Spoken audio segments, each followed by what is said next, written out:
He brought his mistress into our marital bed on our 5th anniversary and let her wear the sapphire pendant my late grandmother left me.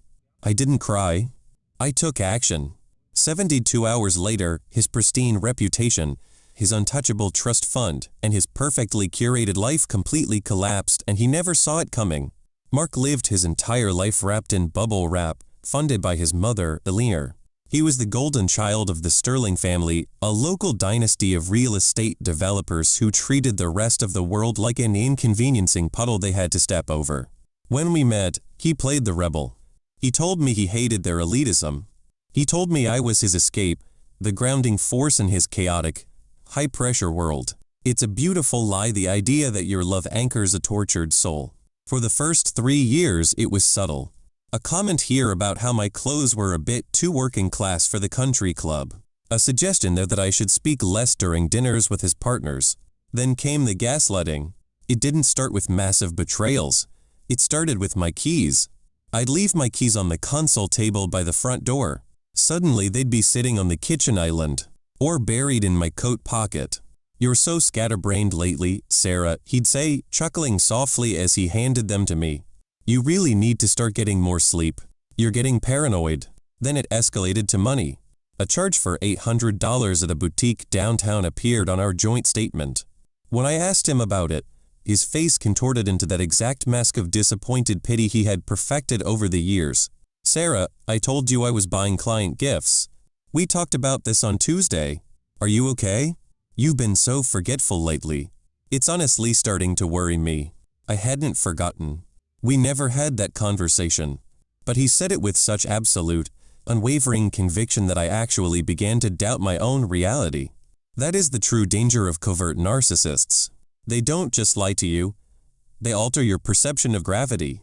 You start taking mental notes, setting reminders on your phone, doubting your own crystal-clear memories. You become a ghost haunting your own life, constantly apologizing for things you didn't do. Things got worse after I got the promotion at my architectural firm.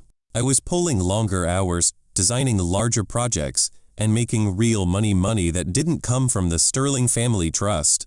Mark hated it. He masked his disdain with fake concern.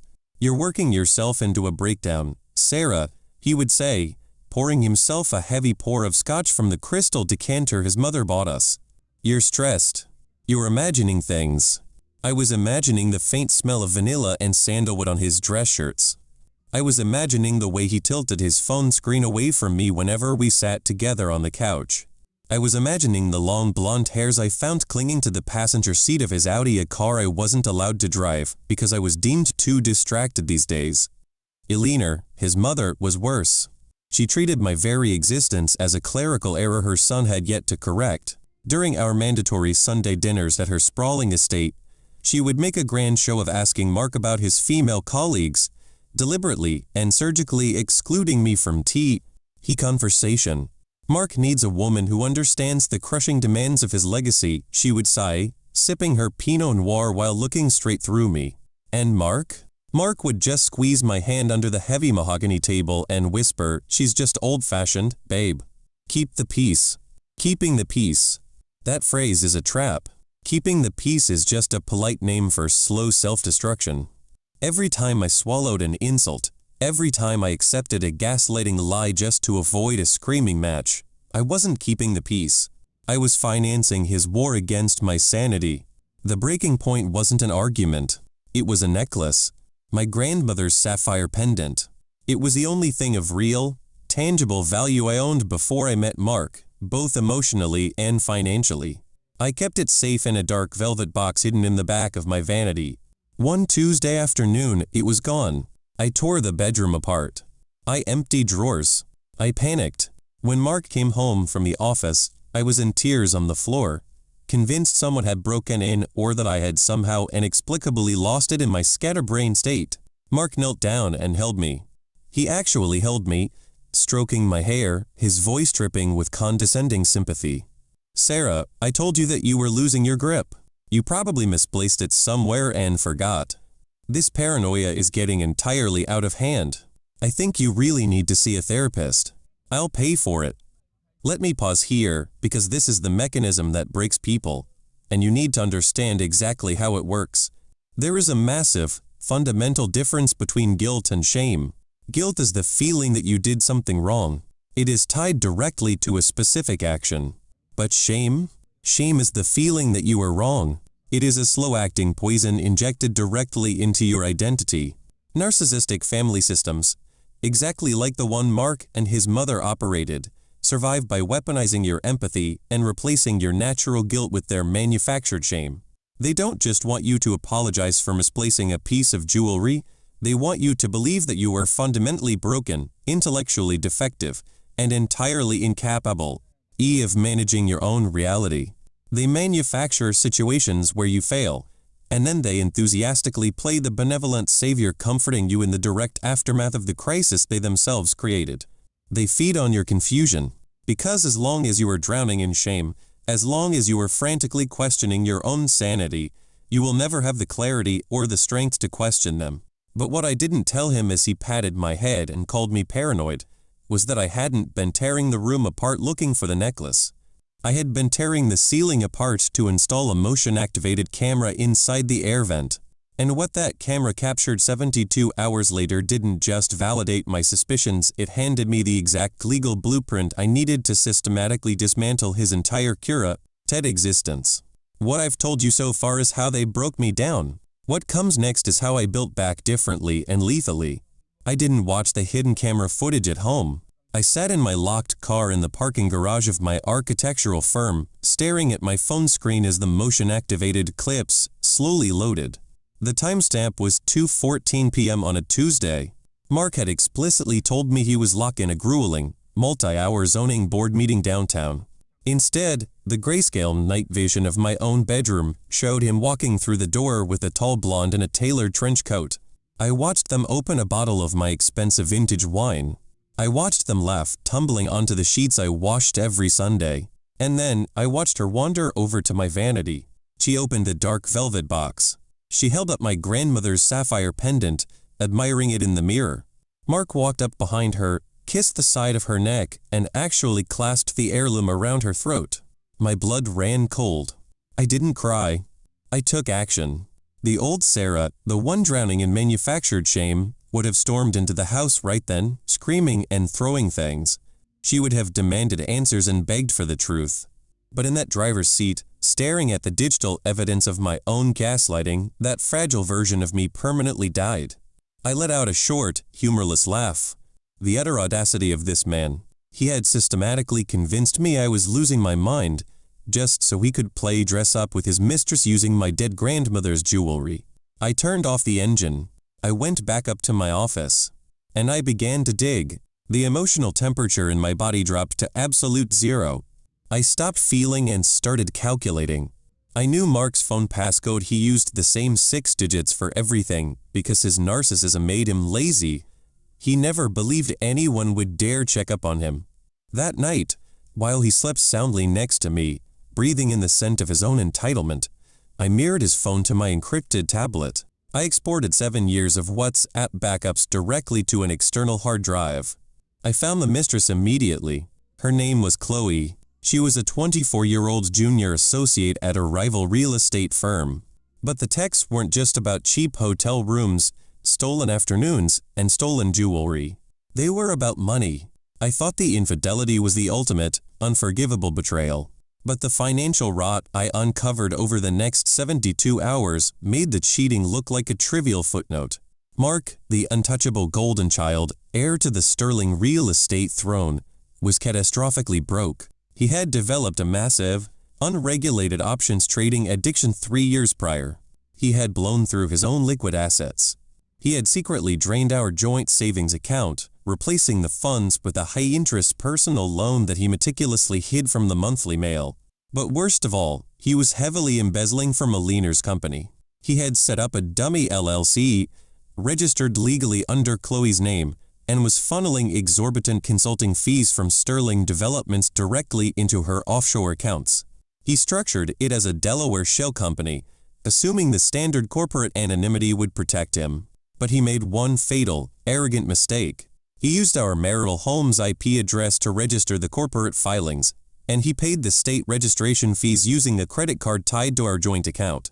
He thought I was too scatterbrained to notice a random $300 charge amidst his endless client dinners. And the absolute cherry on top? He was quietly preparing to forge my signature to leverage my architectural firm's assets, desperate to cover the missing corporate funds before Aliner's upcoming quarterly audit. This is where you need to understand the brutal mechanics of self-preservation. When you are dealing with a covert narcissist, financial abuse is still abuse, and it always leaves evidence. They rely on your emotional exhaustion to keep you from looking closely at the numbers. But a paper trail is your absolute best friend. People mistakenly think a paper trail is just saving a few angry text messages or hoarding physical receipts. It's not. A paper trail is a legally binding map of a person's true character. You must establish a pattern of behavior that no expensive, smooth-talking lawyer can explain away as a simple misunderstanding. You don't just print things out. You secure the metadata. You download the bank statements. You screenshot the timestamps. And you save it all on a separate cloud drive they don't know exists. You build an unbreakable, indisputable timeline of their malicious intent. I didn't just build a paper trail. I built a 4-lane highway leading straight to his financial destruction. Over the next 3 weeks, I played the role of the recovering, compliant, eager-to-please wife perfectly. I kept my voice steady. When he moved my car keys again to mess with my head, I just smiled, kissed his cheek, and apologized for being so forgetful. Every time I swallowed my pride, I reminded myself of the 3 distinct, devastating dossiers currently sitting securely in my briefcase. One for the most ruthless divorce lawyer in the city, one for the federal authorities, and one for Aliner. The timing could not possibly have been more poetic. Our 5th wedding anniversary was rapidly approaching, and Aliner, in her infinite, suffocating need to control every social calendar in the tri-state area, had decided to host a massive, catered dinner party at her exclusive country club. Ostensibly, it was to celebrate our marital milestone. In reality, it was a high society networking event where she planned to officially announce Mark as the new chief executive officer of Sterling Developments. "You're doing so much better, Sarah," Mark told me the morning of the dinner, adjusting his custom silk tie in the hallway mirror. "You haven't been paranoid at all lately. Just wear that conservative black dress tonight, okay? Let's make Mother proud." "Of course, Mark," I replied, handing him his Italian leather briefcase. "Tonight is going to be truly unforgettable." I had spent the entire morning at the print shop. I had the final high-resolution stills from my bedroom camera printed on glossy photo paper. I had the embezzled bank transfers formatted into an easy-to-read, color-coded spreadsheet. I had placed everything inside 3 sleek, unmarked black leather presentation folders. He thought he was walking into a glorious coronation, surrounded by the city's wealthy elite. He had absolutely no idea the guillotine was already rigged, the blade was freshly sharpened, and my hand was resting firmly on the release lever. For 5 years, I played the quiet, scatterbrained wife. That performance ended the second I stepped out of the Uber at the Oakmont Country Club. The ballroom was dripping in old money. Aliner spared no expense for her golden child. I thought I'd feel cinematic walking in with those black folders. But here is the imperfect truth. My hands were shaking so violently I had to grip my clutch with both palms. I wasn't made of ice. I was terrified. My heart was hammering against my ribs. But terror is just energy, and I had plenty to burn. We sat down. Mark sat to my right, Aliner to my left. He squeezed my knee. "You look acceptable," he whispered, a backhanded compliment masquerading as affection. "Just smile. Don't embarrass me." Dinner was a blur of filet mignon and laughter. At 8 o'clock, Aliner tapped her silver spoon against her crystal glass. The room fell into an immediate hush. She stood up, radiating the terrifying authority of a woman who had never been told no. "Friends, colleagues," Aliner began, her voice projecting effortlessly. "We are here tonight to celebrate 5 years of marriage between my son, Mark, and Sarah." She paused to make my name sound like an unfortunate typo. "But more importantly, we celebrate the future. Effective Monday, Mark will officially take over as Chief Executive Officer." Applause erupted. Mark stood, flashing his dead-eyed smile. He raised his glass. "Thank you, Mother. And thank you all. I couldn't do this without the grounding presence of my wife, who, despite her recent struggles with stress, managed to show up tonight. A few sympathetic chuckles rippled. The ultimate smug opening move. I didn't smile back. I stood up. The applause faltered, then died out completely as people realized I wasn't raising a glass. I reached into my bag and pulled out the unmarked black leather presentation folders.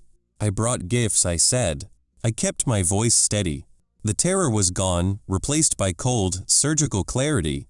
I slid the first folder to Alina. I slid the second to Mark. I kept the third. "What is this, Sarah?" Mark hissed, smile freezing. "Sit down. You're making a scene. Your paranoia is acting up again." "Open it," I said, loud enough for the microphone to pick up. Mark ripped open the folder. He was greeted by an 8x10 photograph of himself in our bed, his mistress wearing my dead grandmother's sapphire pendant. Behind that photo were 30 pages of highlighted bank transfers detailing the dummy LLC he used to siphon corporate funds into Chloe's offshore accounts. Alina opened hers next. Mark's face drained of color. I watched the arrogant, untouchable golden child physically deflate. The transition from smug superiority to absolute panic took 4 seconds. His mouth opened, but no sound came out.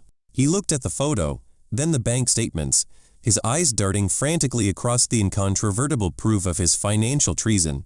He tried to slam the folder shut, but his hands were trembling so badly he knocked over his water glass. It shattered, sending ice and water across Alina's expensive Italian shoes. The room went dead silent. 70 members of the city's elite held their breath, watching the Sterling dynasty fracture. Alina didn't drop her glass. She didn't scream. She simply stared at the spreadsheet detailing the embezzlement from her life's work. The affair meant nothing to her. But the theft?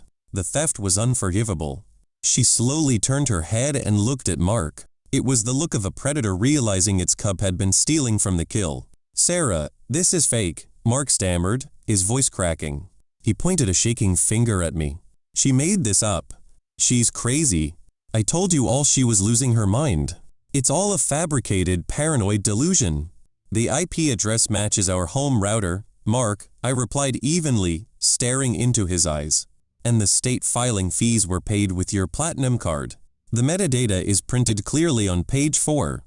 This is the moment I finally understood the truth about boundaries and narcissistic family systems. For years, I thought a boundary was a negotiation.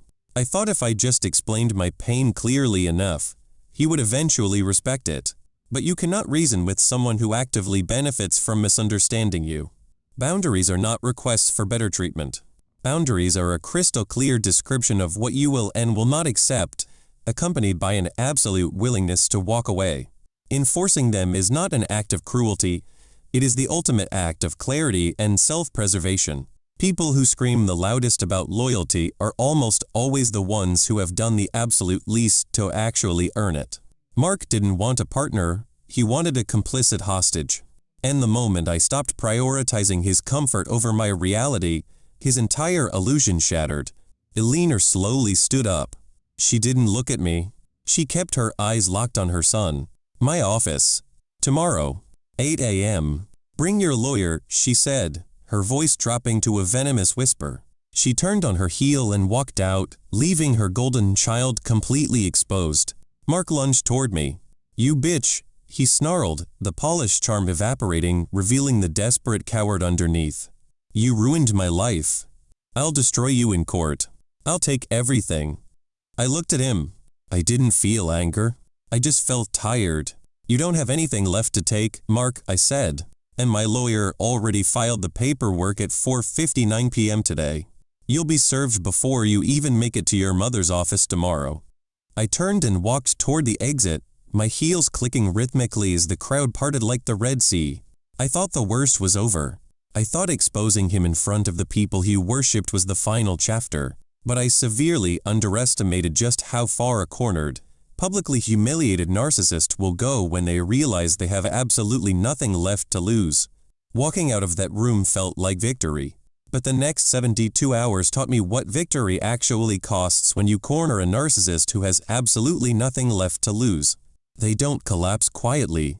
They collapse loudly, messily, and in a way that attempts to drag everyone down into the wreckage with them. By the time I woke up the next morning in my secure, long-term hotel suite, my phone had 84 missed calls. Mark had immediately launched a full-scale smear campaign. He didn't just call my friends, he called my elderly parents, my colleagues at the architectural firm, and even my former college roommates, spinning a frantic, tearful, entirely fabricated narrative.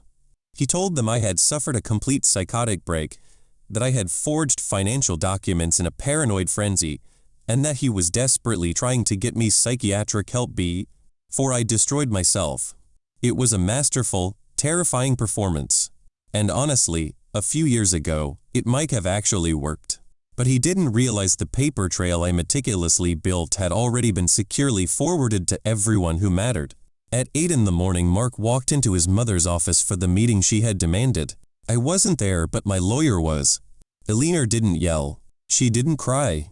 She simply handed him immediate termination papers, a legally binding demand for restitution of the embezzled corporate funds, and a notarized document legally removing him as the primary beneficiary of the Sterling family trust. He was out. Not just out of the CEO chair, but completely, irrevocably exiled from the empire he thought he was born to rule. The mistress, Chloe, vanished exactly 3 hours later. The moment the dummy LLC accounts were frozen by federal authorities pending a full investigation, her deep, abiding love for Mark miraculously evaporated. She blocked his number, quit her firm to avoid the professional fallout, and left him entirely alone to face the catastrophic financial ruin he had engineered. He tried to fight the divorce, of course. He threatened to drag it out for years in court. But my lawyer simply reminded his newly appointed, bargain-rate attorney of the criminal fraud evidence we possessed, and the fight ended before it even began.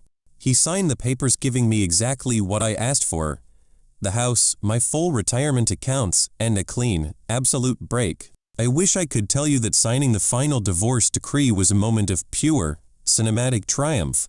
But it wasn't. There is an imperfect reality to untangling your life from a covert abuser. I was sitting in my lawyer's sterile conference room, trying to electronically sign the final PDF, and the office Wi-Fi kept buffering. It dropped the connection 3 separate times. I sat there staring at the loading wheel for 15 agonizing minutes, my chest tight, half expecting Mark to burst through the door and ruin it all. It wasn't glamorous. It was just profoundly exhausting. And that exhaustion is exactly where the real danger lies, because that is when the trauma bond flares up the hardest. Let me take a moment to explain this, because trauma bonding is the most misunderstood psychological trap in existence. People think you go back to an abuser because you are weak, or because you still fundamentally love them. That is completely false. You go back because your brain has been chemically rewired to view the exact person causing your pain as the only source of comfort for that pain. It operates exactly like a severe substance addiction. The covert narcissist starves you of affection, makes you doubt your sanity, and pushes you to the absolute brink of a nervous breakdown. Then, just when you are about to permanently shatter, they offer you a single crumb of kindness, a hug, a soft word, a fleeting promise to change. Your brain floods with dopamine, and you confuse that chemical relief with genuine love. Over years, your nervous system becomes deeply addicted to that exact cycle of severe distress and sudden rescue.